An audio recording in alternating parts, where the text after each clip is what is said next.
The missing piece has finally showed up. After 3 months of waiting, we have our last and final piece for the Hawkeye, and that is our Cobb intake. I went so sideways. Almost got it. Well guys, welcome back to the channel, and as you guys just saw, our last and final missing link for the Hawkeye has finally showed up. And that is our Cobb intake with our fancy little airbox. Now I have been waiting on this part since I started the build. I ordered everything together, but as you guys know, this car has been put together for quite some time now, and we've just been missing our intake. It wasn't the Cobb intake issue, it was a different intake I ordered that was backward like crazy. And then just last week, I switched it to the Cobb intake, and I think it does it right as everything on this car is practically Cobb. Now in the past, I have never really ran Cobb products. I've only really ran their intakes. Granted, my 17 STI has a lot of custom work done to it. I don't really run a lot of off-the-shelf parts. But this car, I am utilizing a ton of Cobb products, and I have to say, I absolutely love them. For example, we are running the Cobb front mount intercooler, which is an intercooler I have never personally ran before. Every intercooler I've ever ran has always been ETS, but I have to say, I'm a big fan of this Cobb one. And then also we have a Cobb bypass valve coming. That still hasn't shown up, but we can still drive the car with the HKS one. We are utilizing the Cobb catted high flow downpipe, Cobb fuel rails, and a ton of other small goodies as well. And then to touch it off, of course, we have our Cobb short ram intake with our airbox. Now, I have never ran an airbox on any of my cars, even my old Subarus that I had. I always just ran the short ram with no airbox, and I never really understood why an airbox is so important until recently when I started building these cars. Now, granted here, it is winter time, which is absolutely brutal. As you guys can see here, this morning, we got dumped on. The roads are absolutely horrible. So right now, since it's winter time here in the Pacific Northwest, it is cold out, so the intake temperatures are not going to be high. But going into summertime where it gets very hot, when you don't have an intake box, your intake temperatures are going to skyrocket as there's no way to keep the cold air in. But you guys will see later on in this video, the intake and intake box sit right over here. So it's all trapped in. You're not getting a ton of engine heat going into your intake system. So for any of you new car guys, Subaru people, and you're going to buy your first intake for your car, I highly, highly recommend the Cobb intake for starters, but also with the intake box. And this installation should be pretty simple and straightforward. You're gonna have your main box and you're going to have your lid. That's just a couple bolts. You're going to have your coupler, your intake system. You do need to utilize your OEM map sensor, which I have on this intake right here. It's going to come with all the brackets, screws, and even some rubber trim that is going to go around the box to give it a weather seal. Now the goal in today's video is to obviously one, get the intake installed on the car, but also do our first drive. It is very, very unfortunate that we got dumped on last night. We have a very late winter here. It's already December. And as you guys can see, like I showed you, it is snow time, and the setup I have on this car is not ideal for snow whatsoever. This is my wheel and tire setup from my 17 STI when I was all hot boy on air suspension. So I have some nice stretch tires and tires that are really not ideal for the snow time. But that's not gonna stop us today. We are going to at least drive this out of the shop and back in. Hopefully, we don't total our brand new build.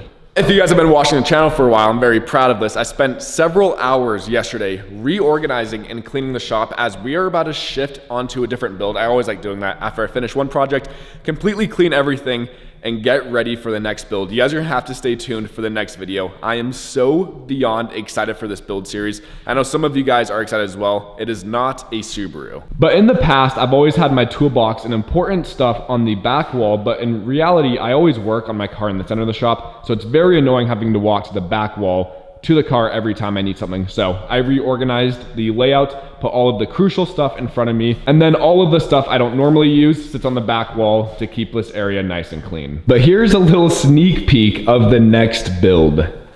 But let's start things off by getting the Cobb intake installed.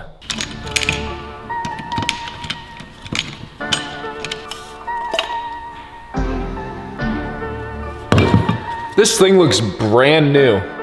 Huh.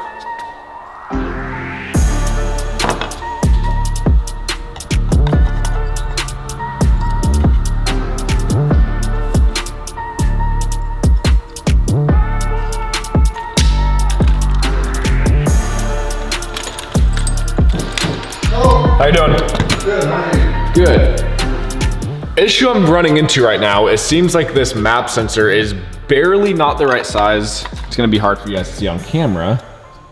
The bolt holes don't quite line up, but on this one, it lines up perfectly. So either I'm being dumb or I might need to barely drill this out a little bit more, which kind of seems sus.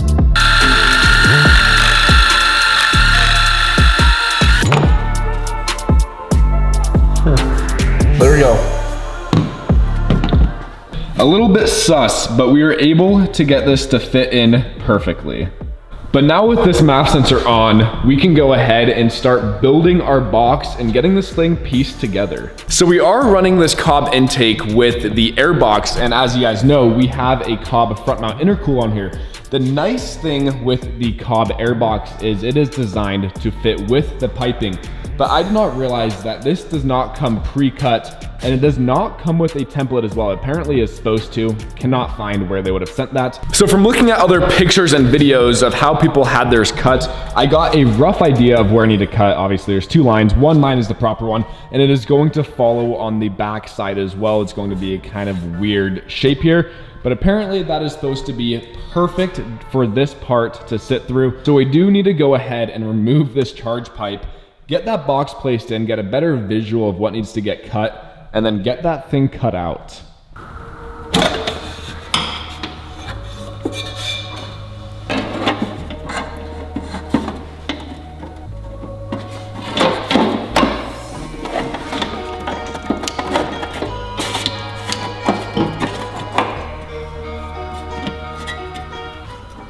And our intake box is going to sit something just like this. We have to remove the bolt holding the ABS pump and then also bolt on right here. So I do need to relocate our boost controller so we can get that bolted up.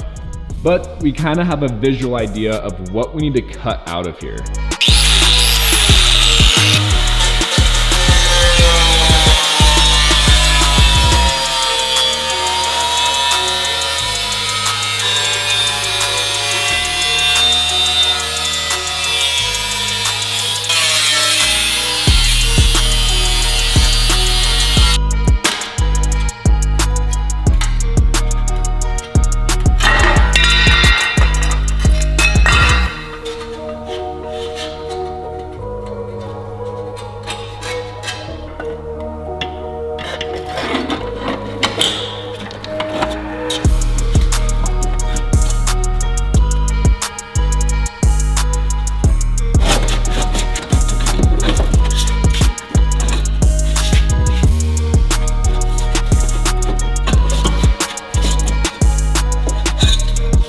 And with our first attempt cutting this, it seems like it's going to fit perfectly. Now, granted, my cuts are not good at all. We're gonna go through and try to clean those cuts up before we put the weather stripping on. But there we go, it fits. And a little trimming with the Dremel to clean up a lot of these cuts. We got the weather stripping put in here, and this thing looks OEM. But I make a vote that Cobb makes an option to have this airbox pre-cut out for your front mount if you are running that. I think that would be a very cool option to have.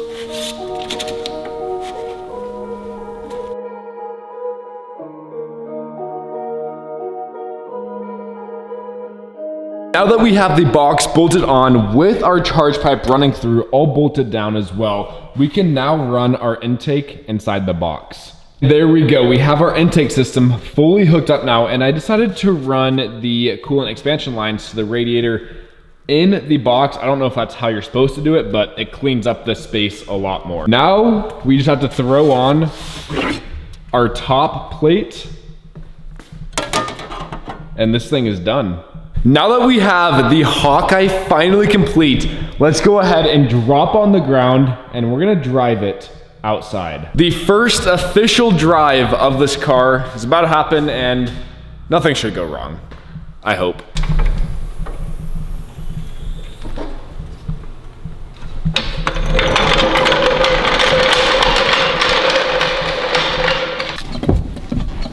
Look at that, a working clutch pedal.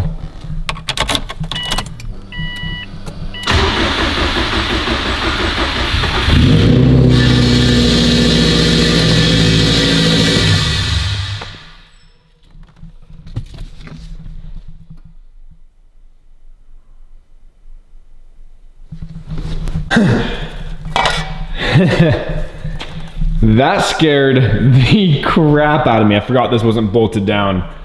Oh my goodness. That scared the absolute shit out of me. I had a slight panic attack there for a second, which made no sense because this car ran perfectly fine before. Yeah, it was alternator cover getting stuck in the serpentine belt. Do a take two of that. Well, hopefully I'm not that. Hopefully it sounds fine now, but jeez.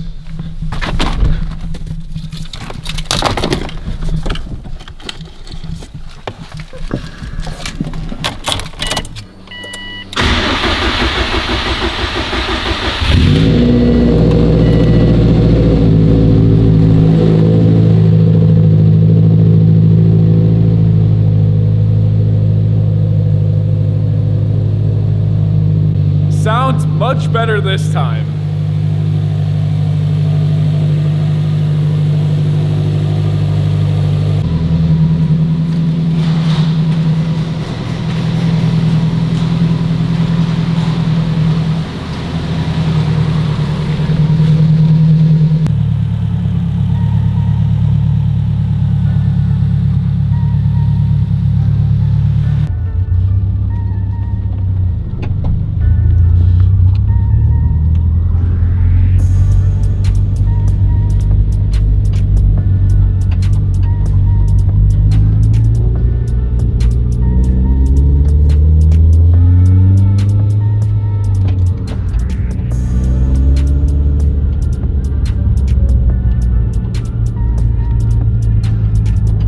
I also need to get my steering wheel aligned. What is this?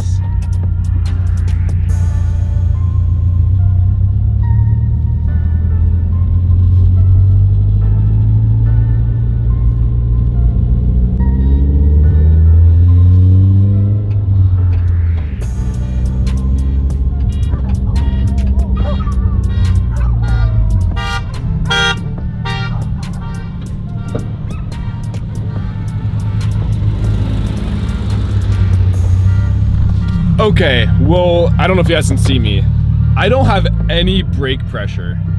Oh, I had to use the e-brake. We have to go through and re-bleed these brakes. It seems like we lost pressure in our entire system here. But she's driving, guys. Look at this, with a little crooked steering wheel, but we're doing it.